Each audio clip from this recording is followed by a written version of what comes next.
其实调兵有一定的意义在。如果今天我把这个岛先占下来的话，我现在就会有了谈判的筹码。陆战队的官兵有一个弱点，就是说他没有重武器，也就是说人可以上去，你要怎么样巩固他的滩头？伊朗有多种手段可以对付你，水雷攻击啊、布雷啊、无人机啊，甚至导弹可以瞄。川普，你的条件太苛了，你后面又在征兵。我们就知道你打什么算盘了。是现在谈判难道只是一个烟雾弹吗？美国跟伊朗之间的这个终战日现在进入倒数了，美军在酝酿夺岛的计划。伊朗的部分呢，则是储备了包括它的飞弹、无人机、水雷全开。下一步双方是停火还是全面开战？今天节目上面一起来做解读。赶快来看到这一场美伊之间的博弈，已经不是打或不打的问题，是现在其实美伊双方是边打而且边谈判的。川普最新放话说谈判有进度，甚至会暂缓5天打击伊朗的能源设施，市场松了一口气。另一方面呢，以色列的媒体则是指出了，他说呢，美方已经把4月9号给定为终战日了，真的吗？这是美方所提出来的一个时间吗？另一方面，我们持续来看到，难道现在伊朗方面的态度真的软化了吗？来自于英国伊朗媒体所做的一个报道说，伊朗的外长已经自己证实说，最高领袖穆吉塔巴已经点头了，同意可以跟美国方面来进行谈判，甚至不排除会达成协议。但是另外一方面，我们今天又收到一个最新消息，有来自伊朗军方的说法，伊朗军方相对于穆吉塔巴就非常的鹰派了，他是说否认有和美国在议和，还酸了川普，说自己跟自己谈判，把失败当成协议。好，这是来自于伊朗军方的最新说法。美方提出了什么样子的条件来跟伊朗做这个和平谈判的一些条件呢？我们来看到这一共是15项的要点。是美方透过巴基斯坦向伊朗递交的15项要点，这当中要求伊朗要拆除核设施，移交它高达60%高浓缩铀的一个库存，并且禁止在本土进行任何的铀浓缩。第二个来看到，必须开放国际原子能机构来进行无死角的一个核查。第三个，限制伊朗的导弹能力。最后，我们来看到要求伊朗停止对地区的盟友武装团体的各方支持，确保最后是这个，确保荷姆兹海峡的航道要维持开放，禁止任何的军事武装。但重点是，伊朗也有对美方提出了非常多的要求，美国可以达到吗？节目一开始先请教委员怎么看？伊朗这时候点头，来自于媒体的报道，说这个有意可以跟美国来做和谈，这是在准备让步，还是他拖时间？现在酝酿还会有更大一波的攻击呢？就美伊双方现在对彼此开出来的条件来看，双方有可能达成停战吗？委员怎么看？伊朗在此时此刻恐怕很难跟美国有可能来进行停战的协商为什么的原因很简单就伊朗在这场战争当中，他们已经牺牲太大了他们已经付出太多了。那么其实伊朗跟美国和以色列讲直白了就是血海深仇了。那么而且现在的这个整个的伊朗已经进入了全国军民同仇敌忾的这种状态那么任何一个领导人，我想恐怕都很难在这个时刻忽然来一个法夹弯说大家等一等我们现在坐下来跟美国谈谈看吧那你更不要提到说从去年到今年，伊朗被美国和以色列偷袭，都是在谈判过程中就都是在谈判的这个整个的过程中，眼看着好像就要有好消息出现了，美国跟以色列就出手了所以你说伊朗的军方或者是伊朗的政治人物真的会相信美国的谈判是这么有效吗？其实我高度存疑所以刚才我们所看到的那些讯息我认为伊朗军方的谈话恐怕比较能够代表伊朗现在的立场那么第二个重点是，大家不要忘了，这不是美国跟以色列的这个伊朗的战争，这中间还有个以色列这个以色列是根本不希望停战的就这场战争，我一开始就讲过，它是美以伊三方美国当然是希望见好就收然后呢收割一波这个胜利的果实，然后回到国内去大肆宣扬可是对以色列跟伊朗，他们准备或者是意图要打这场战争已经很久了他们准备了几十年的时间，现在双方摊牌了，也就是说不是你死就是我亡的状态了。那么你说以色列会在这个时候同意说好了，我们就大家停战了，当做没这回事了？如果说伊朗所谓我们现在看到的美国《纽约时报》方面所透露出来的这些条件是可靠的，那你川普当时干嘛撕毁伊核协议呢？伊核协议讲的不就这些东西吗？就是如果你们相信伊朗，那你就没有必要撕毁伊核协议了。可是你不相信伊朗，从当时一路走来你都不相信，所以你才用军事打击啊。所以你说对以色列来说，他怎么可能相信？他会想说，这个时刻如果我不把你斩草除根，将来野火烧不尽，春风吹又生了。所以大家可以看得到，果不如其来。川普为了拉抬股票，他释放出利多讯息的时候，以色列照样在跟伊朗对着干了。他们双方没有停手啊，以色列该打的打，该轰的轰，伊朗该射的飞弹也没少过一枚啊。所以其实有以色列在中间，你说大家要停战，要这个协商，我觉得很困难哦。那你更不要讲到说这个美国说4月9号要终战了啊。终战这件事情哦，大家就川普的话，大家就听听就算了，因为川普过的时间可能跟我们不一样，就是人间一天，地上1000年啊。就川普他所提出来的这个乌克兰战争的终战日期，大家如果印象还记得的话，不晓得延后了过多少次哦，到现在还在无穷无尽啊，还没有到终战的那一天。所以我无法理解川普的4月9号跟我们人间的4月9号真的是不是同一天？那但是重点来了。你说双方的条件能不能谈得拢，这才是关键啊！我刚才说过了，美国所提出来的条件是什么？是叫伊朗自废武功啊，要伊朗停止对真主党、停止对整个中东地区这些盟友势力的支持。伊朗怎么吞得下来呢？各位知道，之所以会有这个真主党，之所以会有所谓的这个也门胡塞组织，最主要的原因是因为巴勒斯坦被以色列屠杀，这才是真正的关键呢。所以 Jeffrey Sachs 在接受访问的时候，他说过，要解决中东战事唯一的办法就是让以色列建国。以色列只要完成建国，坦白讲，你说胡塞组织也好，真主党也好，他们的历史任务就已经达成了，他们当然就可以解除武装了，没有必要在这个地区上再造成任何的纷扰。可是问题是，以色列吞得下来让巴勒斯坦建国吗？就真正你要让中东和平，只有一条路走，就是让巴勒斯坦建国。但是很显然的，这是不可能的嘛。对，那你更不要提到说伊朗所提出来的条件哦，他要美国跟以色列认错道歉，要赔偿，要美国的势力退出中东，这哪一条他们做得到吗？所以我觉得大家双方的条件是南辕北辙的哦。就现在我们所看到的很多讯息，我真的很强烈的怀疑它的真实性。那你更不要讲什么《纽约时报》的讯息了，美国西方媒体讲的永远跟真实的情况差别很大。我举一个例子就好了，西方媒体讲的如果可信啊，乌克兰早就打赢了啦。乌克兰在过去这么漫长的岁月里头，你看看西方媒体是怎么吹嘘的，就到现在还在苦战当中。所以我根本上就认为，川普释出的利多，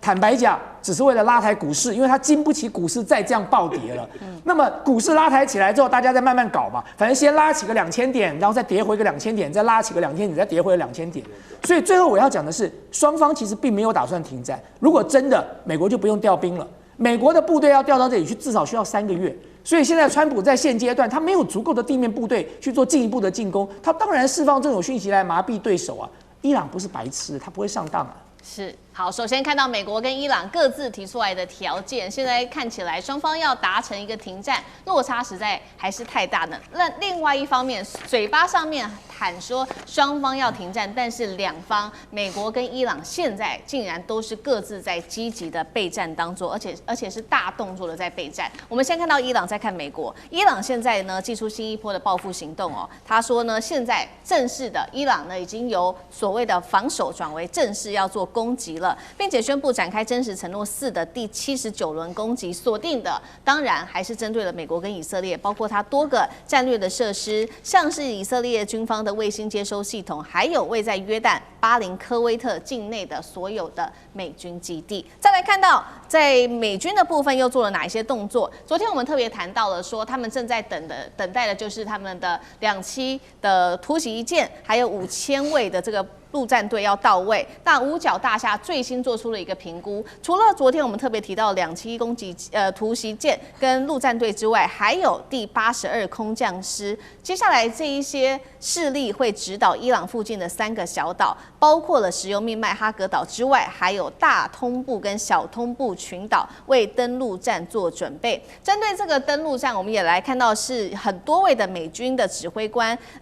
跟纽约时报做了一个分析，说有鉴于目前哈格岛的机场在2周前被美军空袭中损坏，所以呢可能会由陆战队来打头阵，之后再由空军的这个运输机负责运送军备补给跟部队，最后会由82空降师扮演强化陆战队的角色。但是其实我们看到美国智库自己都很不看好美军的这一项地面战的登陆计划。来自于 CSIS 特别做的一个分析指出，就算美军好，你今天很成功的登陆到岛上好了，也不代表你赢，因为哈格岛实在是距离伊朗太近了，只有数十公里的一个距离，伊朗可以使用它的飞弹、无人机、它的快艇、水雷，全部去持续的骚扰你的补给舰，最后把美军给逼退。所以针对于这个美军接下来会如何做这个跳岛3个小岛的一个夺岛攻击，战情要请干哥来帮我们做分析。另外一件事情是最新消息，昨天 B52呢，在这个紧急发生了这个紧急降落的事情，还有美军的多架战机也都出事了，代表空军它的空优已经松动了吗？在这样的情况之下，伊朗是不是就更有办法用它的导弹啊、无人机这些做所谓的饱和攻击？干哥怎么看？我实在很不愿意承认，大千委员他认为说美国不会，就是说我今天打了你之后，然后我就现在又要跟你和谈，那你调兵要干什么？其实调兵有一定的意义在，也就是说，如果今天我把这个岛先占下来的话，我现在就会有了谈判的筹码。然后，所以你知道，我们昨天有提到了，就是说2艘2栖突击舰带了总共5000名陆战队的官兵，但是这陆战队的官兵有一个弱点，就是说他没有重武器，也就是说人可以上去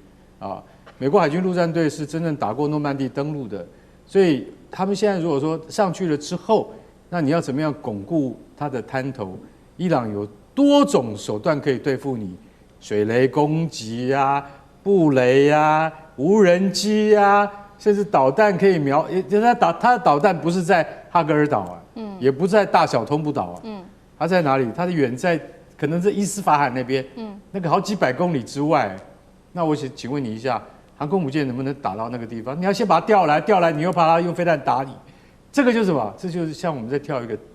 tango， 你知道吗？你进我退，所以实际上这个还要花很多时间。所以老实讲一句，说这时候美国寄出了我们先要把陆战队准备好之后要上去，然后我们再调动82空降师。我大概解释一下，第82空降师就是美国有2个最有名的空降师，一个就是第82空降师，另外一个是第101空降师，大家都听过。但是101已经改制成为全突击师了，就是说整个师都是坐飞机的，坐直升机的。那82空降师算是美国还算传统的，他在那个美国的那个2次大战之后，在打赢的那个突出部之一之后，他后来也参加了很多战争，海湾战争巴拿马的擒获诺瑞加总统的那个战争等等。82空降师有很多实际的经验，所以真的要去上哈格尔岛去占领之后，部署的优势是在真正的82空降师，因为他们的配备的话，就是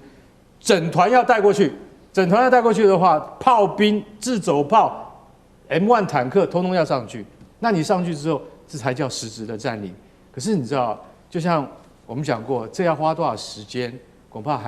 我最低的、最起码的估计，至少还要2个月，你这东西才上得去。为什么？你没有这些东西，你没有办法抵御无人机攻击，你没有办法抵御那个弹道飞弹攻击。你光是陆战队它有一个好处，就是说它上去的快，但是呢，它没有办法做实质的巩固，所以还是需要82空降师来支援它。那好，那现在你看到这些部署之后，你就晓得说，川普不是随便讲的了。对，为什么？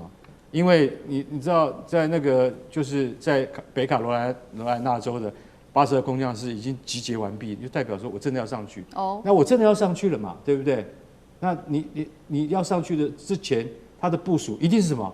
一定是空优要先抓下来。其实现在空优已经抓到了，已经抓好了。现在就是怕突如其来的飞弹攻击。那你突如其来的飞弹攻击，你要部署什么？你爱国者要上啊，爱国者你现在剩下多少？听说不太够。那你要调哪里的？调南韩的爱国者来，你要不要时间？要嘛。所以我们看到这些部署，但是你要晓得美军不打没有把握的仗。那伊朗也在想说，你来了是不是？我准备什么东西对付你，对不对？所以我们提到了苏马飞弹，还有那个巴赫尔飞弹等等，我们很多种飞弹可能现在都要调动了。所以你就晓得说，其实老实讲一句，在军事调动的之外，外交谈判说15点计划现在已经讲好了。第一点就是伊朗，你必须要拆除核设施，并移交60%的高浓缩铀给谁？给国际原子能总署。你不要开玩笑，只要他拆除了，送给国际原子能总署啊，伊朗就没有牙齿了。那不可能的事情，这第一点就过不去，对不对？所以我们现在在看这些事情，我觉得川普你的条件太苛了，你后面又在征兵，我们就知道你打什么算盘了。我们只知道说，因为这样，国际油价一时之间绝对不可能降下来，这一个礼拜不可能会平静，不会安宁，可能国际能源的危机会更加升高。好，所以现在另外一场战事极有可能会发生吗？那岳老师又怎么看？我觉得这一场战争打的真的是用莫名其妙4个字来形容美国的态度，用这个就是残忍无比来形容以色列的态度，用伊朗的形容词的话呢，就是说豁出去了，鱼死网破。这个一定要让大家了解。我首先要强调，大家普遍的印象，因为到今天已经打了26天了嘛，24、25天了。大家心里感觉到伊朗是越打越勇，为什么？我们刚刚委员讲清楚，他们团结了。这一场血海深仇，他一开始还分成2派，改革派什么死硬派的，现在呢没有人敢改革了，现在全部死硬了那个现在我都不好意思讲，那特拉维夫都已经被炸得跟加沙差不多了。在这种情况之下的话，我们现在回过头来看看美军打成什么样的。我现在讲，你刚刚讲这样，我现在计算美国最伟大的飞机 F-15。莫名其妙被科威特的友军打掉3架，这不到现在是个谜我到了对岸遇到一个干过飞行员，他说这个也是不可理解，加油机的碰撞，加油机被给他加油的加油机2个撞在一起。他说这个连基本上的飞行技巧底下的塔台的管理，你们2个靠太近，这个美军真的是非常拉胯。然后昨天 B-52轰击就发出来7700，这个7700代表就是飞机出状况，我不能做任何事，要马上迫降。对，为什么？就挨弹了嘛，对不对？你现在话呢？好了，我们讲海军伟大的这个林肯舰已经挨了不晓得多少弹，至少挨了弹，跑到1000公里外。福建舰更好笑从电磁弹射失败就算了然后这个厕所不通，那就勉强吧但是洗衣房烧火，洗衣房烧30个钟头，然后那个厕所里面挖出来的有毛巾，有一大堆有衣服。自己人干的。对，你现在不是我们现在讲，我们原来都相信美军是所向无敌的，对不对？一觉得美军一站出来，我看现在全世界大概实际上少数几个人相信美军所向无敌，就他跟高市早苗还相信，其他我都发觉，我刚刚举这个例子都是活生生的例子，这个足以证明美军本身的。我得到一个结论了就是说美军基本上海空军这么强的武器，人员的训练真的很差。真的很差，大家心里要明白。那你这个怎么登陆你怎么登陆你搞成这个样子。而且最好笑的是大家再回溯几天的新闻看看，那个时候川普很高兴的对外宣布说，我们的这个取得了制空权，然后我们轰炸了哈格岛，而且我们把他的机场摧毁了。当时他讲完这个话之后，美国前情报官员在西方的视频里头就在那边笑，他说：“你去摧毁人家的机场干嘛？”这个伊朗已经没有什么空军了，那个基地呢，就是将来给你要降落的时候可以做运补了。结果你莫名其妙的把那个跑道给炸毁了，所以呢，你的 C-17没有办法降落，你只能够用老旧的 C-13洞，可能这么短的跑道才能够适合。他当年如果没有炸这个跑道，没有把它炸掉的话，他现在有这么辛苦去登陆吗？早就登陆了。反正很蠢就对了，没办法讲。现在伊朗炸了荷姆兹海峡这边之外，现在会出动亮相的2款新武器，今天会带观众朋友特别来看到，包括了尼什飞弹，还有这一款是 AI 的水下无人机，全部都要上战场吗？接下来也会关心到是那这个荷姆兹海峡的部分，美军现在希望组成一个7国联军一起去守护荷姆兹海峡，但是盟友现在都躲着不动作，等于是美军自己要孤军护航吗？川普还拿川习会来做威胁，中国、中俄是否也卷进了这一场战争的火药库？今天会一起来做关心。我们要赶快来看到最新消息，是这个伊朗革命卫队15日发动的新一轮54轮的真实承诺4的一个行动哦，首度就是动用到了尼什这一款中程弹道飞弹，打击的目标包括击中了以色列和特拉维夫多个城市。当然，现在以色列它的这些整体里面的死伤资讯是完全封锁住的，所以我们现在没有办法真正得知。但是确定的是有击中这几个地点。这一款尼什飞弹因为是首度亮相，也稍微带观众朋友来了解它的小档案，包括它是固体的燃料飞弹，射程落在2000到2500公里，可以做随时的机动发射，准备时间相当的短。那么刚刚特别提到，就是击中了以色列的要害。再来看到第2款，同样也是首次亮相的，就是它的电动水下无人机了。这个是阿兹达尔，搭配 AI 作战，最关键的地方是它是做锂电池无声的，可以在水下潜伏最长时间达到4天。作战的范围超过了200公里，现在被解读会被美军视为是它在荷姆兹海峡的一个新噩梦。这2款武器应对到了来自于伊朗的威胁，来看到美国方面也有所动作了，派出了是从这个海军陆战队大约是2500名的士兵之外，还包括派出他的这个两栖攻击舰，这个是迪黎波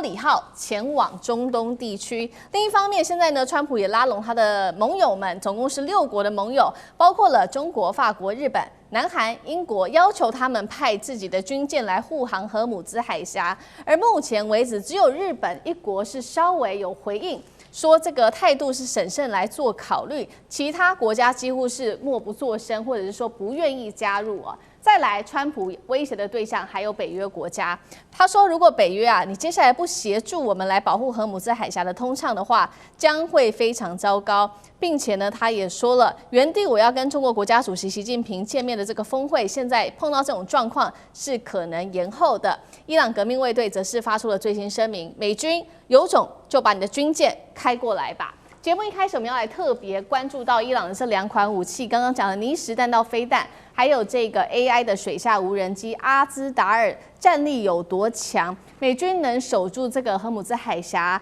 那么避免成为海上噩梦吗？吕舰长怎么看？这个尼什跟以前它的弹道飞弹最大的差别啊，也就是这么长的一个射程可以远达2000到2500公里，但是呢，以前的通通都是液态的这个燃料，那现在这个是固态的。固态跟液态最大的差别，也就是固态只要它完成举升之后，它立刻可以发射。那液态的话，它要先加注燃料。那加注燃料其实是一个非常耗时的过程啊。那而且呢，它这个燃料车在移动的过程当中，其实也是非常的危险。那如果我们来看啊，这里面没有一款飞弹是尼什啊，那也就是我们是做出比较说，我们可以看得出来说，以前的，例如说距离比较短的，那它的这一个多半都是固态的。那液态的话呢，我们感觉起来它的射程比较远。可是呢，实际上来讲，它的缺点我刚刚已经提到了。那这一个距离，我们讲到说，其实它到以色列啊，它要攻击以色列的话，其实它并不需要这么长的一个射程。那它为什么还要用这个2000到2500公里的射程？最主要的，也就是它要那个速度，也就是当我的这一个弹道飞弹呢，我的弹道的那个塑造越高的话，那其实它返回的速度越快。那也就是像我们刚刚拿的这一张啊，也就是当那个它直接打到这个以色列的时候，它的速度其实会让以色列现在所有的，无论是爱国者萨德或者剑士2、剑士3，完全没有办法反击。而且它再配上我们讲到这一种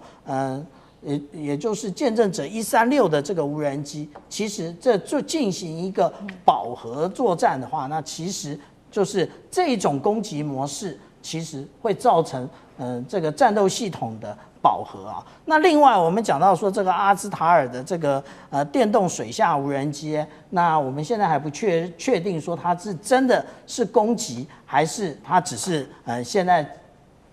拿出照片来做一下这一个进行认知作战，让大家觉得害怕。为什么我这么说呢？因为如果说我们来看一下它的这一个型别来讲的话，现在大家都拿 AI 来说事啊，对，大家都说 AI 怎么样，可是 AI 它需要学习，那它需要蒸馏，那它才知道这种攻击模式是什么。那如果我们来对比啊，说之前这个在泰国的货轮被打到的这个状况，因为它有比较清楚的照片，我们可以看到它的尾部的照片，它在水线之上，可见它不是被这一个水下无人机打到，因为如果是水下无人机命中的话，它的洞就在水下啊。那而且呢，那为什么会打到这个位置？其实如果我们仔细的看啊，这个流体力学来讲，它到达这一个车叶这个部分的时候，它会有一个上扬的部分，那是因为车叶的旋转造成的一个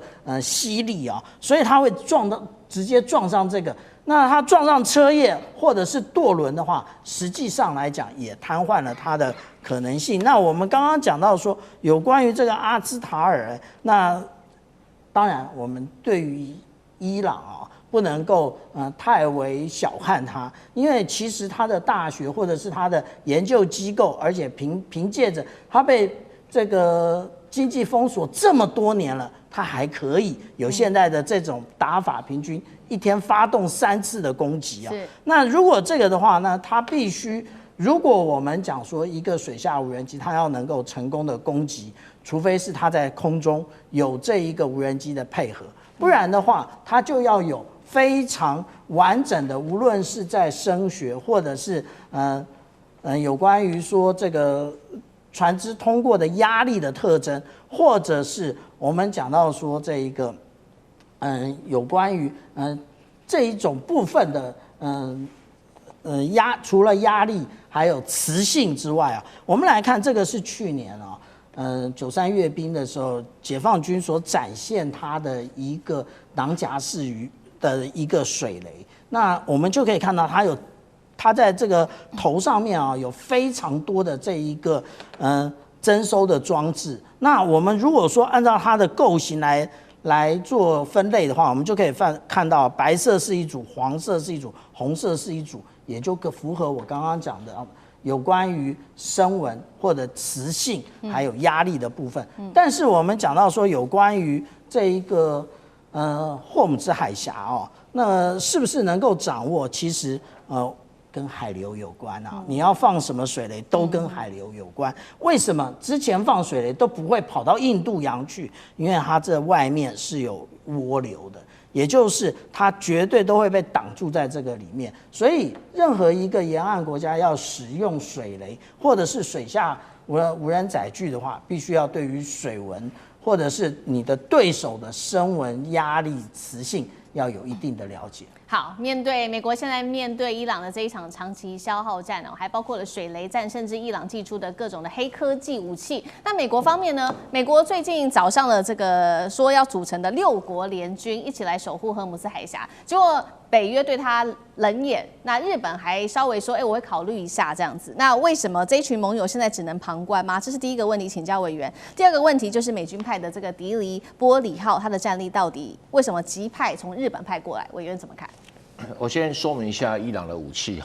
尼什这一款弹道飞弹不是新的东西，是2008年就试射，2009年就服役，只是他没有拿到战场上来秀而已差别在这里它没有特别先进。我们知道现在战争最大的特色在什么地方？防御的东西精准度要非常高，比如说你要打下一个尼什导弹，你的蓝翼的飞弹必须准到分秒不差，但是攻击的导弹它的攻杀范围就非常的大，反正我打不到你左边，爆炸范围影响到你右边就可以了。所以攻击的武器容易做，拦截武器不好做，所以拦截的武器成本非常高，攻击的武器成本非常低，相对而言，所以变成说我的攻击的武器量够的话，那你拦截的武器基本上效果不会太好。那这句话供那个台湾之盾做参考，是。有这么一个特色在。那这个从战略来讲哦，你要这样看哈，美国之所以能够在世界维持一个霸权，它靠什么？当然你说啊，飞机啊、军舰啊很厉害啊等等的，这我们不否认。但是主要是它在3个地缘政治上都它控制住了。第一个就是荷姆斯海峡，第二个就马六甲海峡，第3个就是巴拿马运河。如果这3个重要的战略支柱有任何一个被其他人所控制，美国的整个战略布局在全世界战略布局就崩溃了。那荷姆斯海峡现在就其他国家来讲，它是冷眼旁观，因为他们无能为力，还在看美国有些什么战略布局或者战术活动。对美国来讲，他现在派海军陆战队干什么？就表示他有期待要占领荷姆斯海峡上面的所有的小岛。但这是不是长久之计？我个人看法，光这样占领是不够的啊。所以其他国家会觉得，你就派这一点军力，你能干嘛？我去护航，不是被打趴吗？因为在这种地方哦，防守的成本高，攻击的成本低，防守的基本上来讲的话，你风险高，攻击的风险低。就刚才我讲那个现代战争的一个特色。那你任何一个国家，不管谁要帮忙，日本也好，韩国也好，哪人帮忙，你也要面对同样情形啊，风险成本高，而且效率可能很低，而对手呢不风险低，成本低，你那个你使这样2008年出来的那个技术水平，基本上成本不高。那你那个什么水下无人机，那其实就水下鱼雷啦，那个程度不能跟93大阅兵中国大陆拿出来那个来比，那差太远了啊。所以当然我们也讲过它很厉害很厉害，可是还好啦，因为这荷姆斯海峡哈还好啦哈。那所以你其他国家为什么我去你这种战术，我一看就挨打的局面，我干嘛去啊？这是第一个现实问题，我的成本高，风险高。第二个问题在说，你这个战术要赢只有一个办法，就是说你在荷姆斯海峡跟他对垒根本不是办法，你要怎么样？要把战争的重心摆到德黑兰去，你才有赢的机会。这个很简单的战略道理，我都看得出来，其他人看不出来嘛？什么意思？你想想看，当时南斯拉夫为什么会妥协让步投降？就是你轰炸南斯拉夫首都贝尔格莱德，轰炸几天？78天。那你利比亚为什么格达费会下台？利比亚的军队会撤出，因为你轰炸利比亚的首都迪利波里，轰炸多少？272天。因为你轰炸他的首都核心，其他的反对力量的军事力量才能集结嘛。你今天不是啊？你今天跑到外围跟他们这舞文弄墨，怎么在跳舞啊？所以这种战略本身就是会输的。那你说美国有没有能力轰炸这个德黑兰？那 piece of cake， 但是政治的限制让美国做不到，这是美国的问题。就是说，美国会很多人问啊，你为什么轰炸德黑兰呢？你为什么呢？好，所以川普一启动这个战争就没有想好，他本来是想要捡便宜，就是我把你哈米尼炸掉了，革命卫队领导炸掉，国防军就会起来政变。哪知道他一直呼吁国防军接管政府，国防军不敢。为什么？你就凭这样一次轰炸就能够使革命卫队退收？那是不可能的。他的规划者从来没有去想过，比那个利比亚的能力比德黑海还差他都轰炸272天啊，那你贝尔格兰都还轰炸78天呢，那你德黑兰这样怎么可能？所以要让伊朗从荷姆斯海峡撤退，必须要对整个伊朗进行空前未有的大轰炸。那如果你美国做不到这一点，那你政治上的限制，让你不能做。他其实不是军事能力绝对做得到，他只是现在政治上不可能让他做到。那做到的点就是说，让伊朗到达了什么？这个所谓斩杀线。伊朗的经济、财政还有他革命卫队的实力，在什么样轰炸条件底下会掉到斩杀线以下？那你这个时候伊朗才可能从荷姆斯海峡退。所以你没有这个条件，只是要去荷姆斯海峡做一种防卫作战，那稳输的，那稳输我干嘛跟你赌呢？那如果你看他稳赢了，我跟你讲争先恐后啊。好，现在美国基于政治的原因，在没有办法这个直接轰炸德黑兰本身哦，那变成骑虎难下。现在伊朗看在眼里，则是持续的对美国挑衅，就说你有种就把你的军舰开过来吧，还说呢我背后还有中俄可以做帮忙。杨老师又怎么看？我们在过去的战争或者是安全议题上有一个法则，它叫做不对称法则。那也就我们通常讲的不对称战争。可这个不对称不是单纯的只是强弱之差哈。如果弱到你实在是根本不可能去做任何局势的影响，你基本上只是弱而已，而不会构成任何不对称能够去扳倒就是强弱之差，然后呢有胜出的机会。一定要有胜出的机会，你才会有不对称法则的这种就是运用。那但是另外一方面，它也可能是在强方，因为强方它拥有的这个就是条件呢，可能本身内部有它这个问题，所以它没有那么强，它看起来很强，但没有那么强。他怕的这个损失，他怕的代价，他怕的成本，会造成他自己本身行动的限制。所以它这里面会出现不对称法则。现在在伊朗跟美国的战争当中就有不对称法则。第一个在地缘上，那刚才蔡委员讲了，这个高山的，你要去打地面战争其实有它的困难。那同时，它又是中东地区的一个大国，人口将近1亿。然后60%的人是波斯人。那第二个不对称，它是军事上的不对称。美国不是很强吗？在这里，但是美国能够把所有的武器都搬到这里来吗？那最重要是弹道飞弹跟无人机的确到目前为止，美国以色列也招架得很辛苦。这里面还有一个最重要第3个不对称，那就是能源。能源不只是荷姆兹海峡的这个关闭能源更是就是伊朗跟海湾地区国家的这些炼油跟输出的设施，所以你看，川普打了半天打哈尔科岛，他不敢去打那个炼油设施，为什么？你打他，他打你，他打沙特阿拉伯巴林的这些炼油设施，那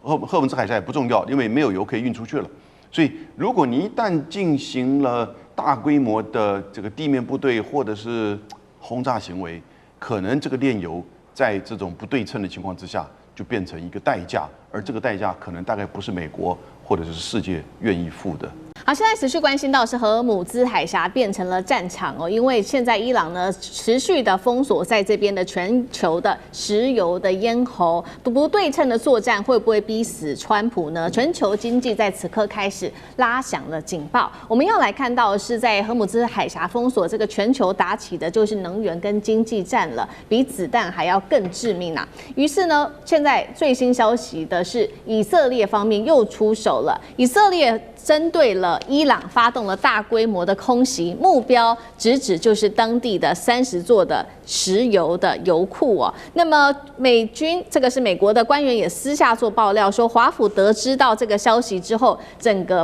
大暴怒，第一时间就立刻骂了脏话哦。明显的就可以看到，美国跟以色列在此刻开始发生了很严重的战略上面的分歧，是不是美国根本拉不住以色列总理纳坦雅胡了呢？伊朗方面也不是好惹的，革命卫队在此刻开始针对美以进行了警告，说你如果敢继续攻击能源设施，油价到时候你们就要好着受了，会突破每桶$200大关。只要任何的国家他也示警了，愿意驱逐以色列跟美国的大使，就可以在这边行使完全的自由合法来通过荷尔姆兹海峡。我们要来看到伊朗的武器哦，还有哪一些？刚刚特别提到的荷尔姆兹海峡，现在呢就是要把其他的国家一起给拖下水，其他的国家就可以针对美国跟以色列给予压力。这当中荷尔姆兹海峡因为掌握了50%的石油跟天然气，涉及的国家包括了这么多，沙烏地阿拉伯、阿联跟卡达等等，所以现在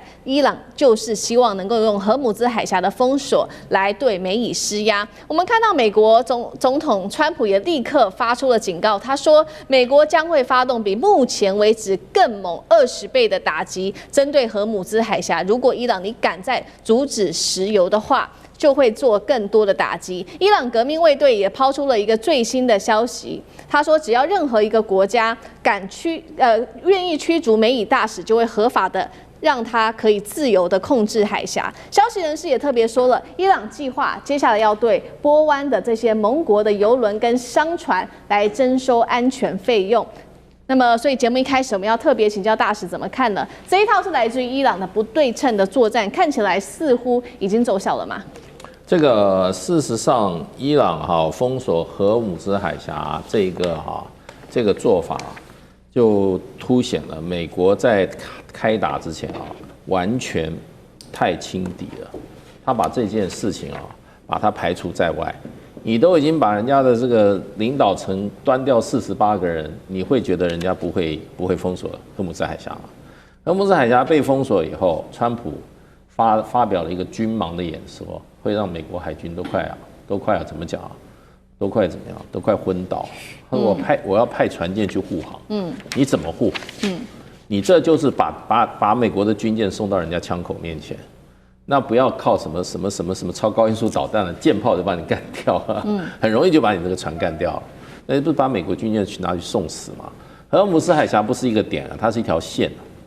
对，那美国也在考虑说，那我派地面部队5000个人够吗？你一个红海你都没搞定对不对？而且荷姆斯海峡这个现在就用了。那为什么川普现在昨天那么紧张记者会呢？事实上。石油，他说这些我们根本，他石油涨价小事情我不在乎。你川普不在乎，美国很多人在乎啦，对不对？包括他身边的顾问现在都在乎了，涨到110你就受不了了。人家要给你搞到200，快得很啊！我认为他讲的200就是说，荷姆斯海峡再挡不住的话，对不起，我就要攻击海湾国家的油库。油库你再不屈服的话，我就攻击油田。会不会这样做？当然会这样做。那他一步一步来的。你川普想到了吗？都没想到啊，所以才会匆匆忙忙连续2天要记者会，然后丢出来一个怎么样？一个讯息，就是说战争很快就要结束。他只讲了这一点，他还有一点，可见油价，他说我不在乎。骗自己也骗世界，他刚说不在乎，他昨天还讲了一个什么？我现在已经取消所有的经济制裁有关石油的经济制裁措施。美国对很多国家就禁止你买油，禁止你卖油。美国不晓得有多少项，他盘点一下多的不得了。他说我全部开放，为什么？就刺激那个油价不要太过波动嘛。再波动涨到150的话，川普也不必选了，对不对？然后川普就真正寡人一个，然后这些你以为这些海湾国家会开始对伊朗报复吗？我告诉你，通通跟美国更划清界限，他们没有这个意愿去跟伊朗去作对，也不是伊朗的对手。你美国都挡不住他的飞弹你叫这些海湾国家去挡。你不是开玩笑嘛？所以现在这个状况对美国真的是不利。为什么这么不利的情况会发生呢？我觉得就是川普一个人独裁，没有要开战，都是用赌博式的方式轻敌。我讲这个荷姆斯海峡，你看我们现在讨论成这样，世界已经大乱了。我只说下一步，伊朗就是说炸油田，看你怎么办。对，现在川普要担心的，除了国际油价持续的高涨之外，还有就是会不会伊朗接下来会开始炸油田？那就算川普先前喊出了说，任何的船只你通过这边，我们美国可以提供保护费，但是看起来是没有任何船只现在是敢通过荷姆斯海峡的。尤其最近又发生了很多的事情，在这个海峡10艘船遭到攻击，而且4起事件总共酿成了7人死亡。还有就是说，如果油轮真的被炸的话，到时候会有原油外泄的问题。又会引起更大另外一个层面的浩劫，干哥怎么看？绝对不能够炸油轮，你知道吗？大家认为说那个也不过是美国跟伊朗冲突升级的一个必然的结果，对不对？可是我可以告诉你，1991年伊拉克入侵科威特，在美军介入之后收复科威特，结果那个时候大家还记得吗？海珊政权就说发了一把火，把它全给烧了。你知道有多少油井起火吗？652处油井起火，也就是说，那也叫革命卫队。叫伊拉克的革命卫队，他们奉命在撤退的路上，他们就放了一把火，把科威特的油井全烧了，因为他们入侵不成嘛，美国介入嘛，那他们只好退回伊拉克境内。结果他们沿路就放火烧，沿路放火烧，你知道到最后你知道总共统计的结果，他们烧掉了10亿桶原油，是10亿桶，他们造成的那个原油覆盖损毁面积达到了10万英亩，这么大的损害，你知道花了多少时间才恢复吗？5年之后，那边才开始有出现生物，很多这些就是说环保的团体啊，绿色革命啊，他们去现场采集那个样本，你知道他们看到的很多被这个侵蚀的鸟类啊，以及原生动物，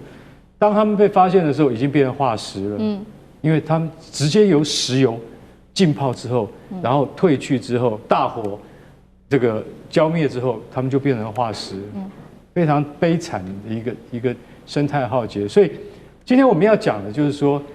川普你要实际一点，这个浩劫是会再发生的。如果它再发生的话，伊朗恐怕要比海珊还要厉害吧，还要更有效率吧。所以如果真的逼得伊朗必须要使用破坏原油啊，就是攻击海面上的油轮，或者是攻击沙烏地阿拉伯、巴林、卡达、阿拉伯联合大公国的这些国家的油田的话，见证者无人机是做得到的。如果做到那个地步的话，那就是无差别攻击了。可是到时候会对全球的金融业造成比以前1973年的石油危机要更严重的损害，绝对不是2008金融海啸可以比拟的。所以我认为当然了，你说可能会发生这样的事吗？我是认为说，川普你只要不要逼到狗急跳墙，人家自然就不敢这样做。但是我们已经看过海珊做的结果，那是真的是一把鼻涕一把眼泪。你知道那个时候那些志工们、环保志工们说，真的油田被炸的时候，我跟你讲，油轮被炸更恐怖，那整个海域都完蛋了。那整个海域叫做什么？叫做阿拉伯海，不是只有波斯湾而已。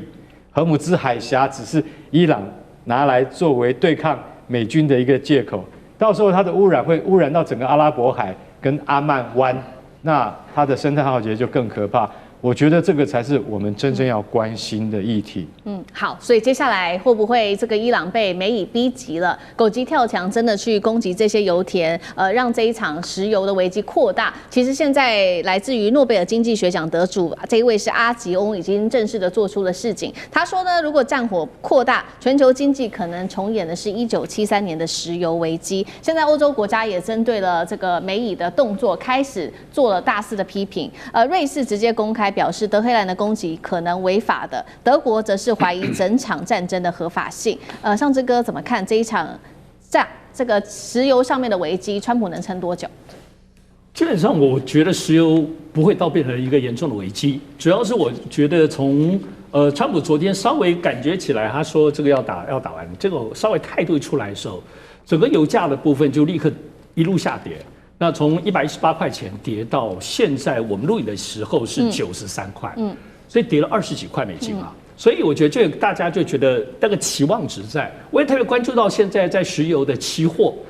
有就是对3个月之后的你的预估，现在对于石油的期货是88块，甚至比现价更低。所以大家认为3个月之后应该就会回到88块。当然这是众人的期待，不见得是事实。我觉得我们还是要来看现在包括伊朗的态度。我认为伊朗现在慢慢对于荷姆斯海峡，除了像中国等等的船只可以经过，他最新的说法是说，所有你只要是跟以色列跟美国断交的国家都可以考虑让你经过。所以我认为大家都是在开口子了啦，都知道这个严重性。毕竟我们讲说石油对原油，因为能源对于全世界的物价通膨，没有一个国家，地球上没有一个角落能够逃脱它的影响。虽然川普都是说这是小代价，在此前，可是这2天我们每一天看到川普对于油价的那个压力感受，从他接受访问当中就可以感受到了哈。而且现在这种能源的部分的震荡，我们来盘点现在。首先，对于美债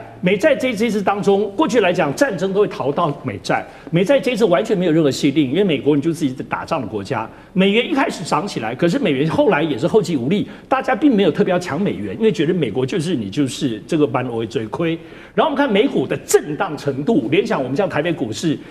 能够一天大震荡跌2000点，然后再拉回来一点点，都动辄全世界都是这样子。日本，尤其日本、韩国等等亚洲地区受到能源影响的国家，所以大家在这里头不是跟着震荡，一方面被震荡，一方面在调整。我认为这跟过去不太一样，可能5年前、10年前，你只要能源发生战争的情形之下，大家都无能为力，就眼看着这一切。可是历经了最近那么多战争，我觉得资本市场，我看全球都是那个调节力跟调整度，或者逃到别的地方去稍微潜到那方躲一躲。再这样，但是我们要注意，唯独这次要特别注意是中东国家哦，因为过去来讲，美国的经济是 AI， 而 AI 当中，波湾这些有钱的沙特这些国家是大金主啊，而且早前黄仁勋专门跑到那边要去建全世界最大的 AI 中心，不是吗？结果 Amazon 的数据中心被打了之后，大家全部撤光光。所以现在我觉得比较大的影响是，这波湾国家作为全世界美国最重要泡沫那个 AI 的，又是金主，